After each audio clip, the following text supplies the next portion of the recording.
శ్రీమాత్రే నమః. శుభోదయం అండి. అందరూ ఎలా ఉన్నారు? అమ్మ దయతో అందరూ బాగుండాలి అని కోరుకుంటూ ఈరోజు అమ్మ రోజు శుక్రవారము చక్కగా పూజ అయింది. ఈరోజు మనము మన బంగారు కంచి కామాక్షిదేవి దర్శనం చేసుకుందాము.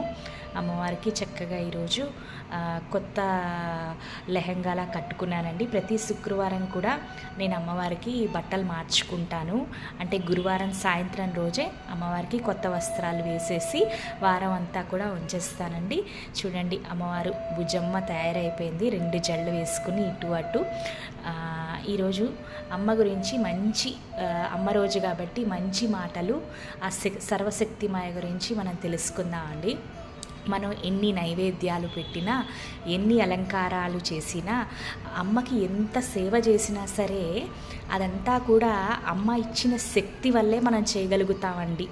ఏదో నేను ఇన్ని అలంకారాలు చేసేసాను, ఇన్ని చీరలు కట్టాను, ఎప్పుడు ఇన్ని పూజలు చేశాను, ఇంత కాస్ట్ పెట్టి ఎప్పుడూ కూడా మన అమ్మవారి ముందు ఎలాంటి లెక్కలు వేసుకోకూడదండి. అమ్మ శక్తి ఇవ్వకపోతే మనం చేయగలవా అండి? ఇవన్నీ కూడా అమ్మ ఇచ్చిందే తిరిగి మళ్ళీ మన అమ్మకి ఇస్తున్నాం. అమ్మకి మనం చేసేది ఏముందండి? చిన్న జీవులం.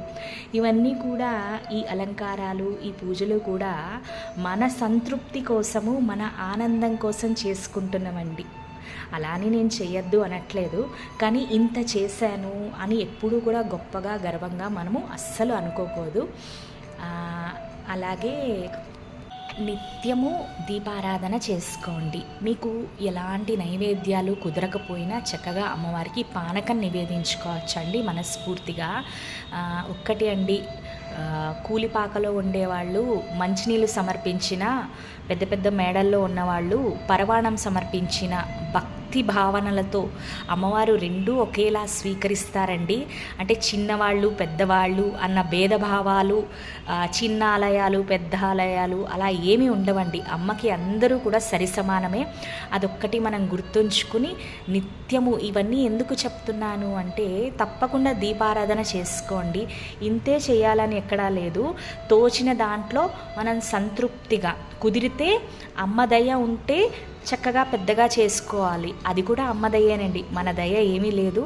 అందుకనే తప్పకుండా నిత్యము అందరూ దీపారాధన చేసుకొని ఆ లలితా పరమేశ్వరికి మనము ప్రార్థనలు, పూజలు నిర్వహించుకుందామండి. ఇంతేనండి అమ్మ గురించి మంచి మాటలు. చక్కగా అందరూ అమ్మకి పూజించుకొని అమ్మకి దగ్గర అవుదామండి.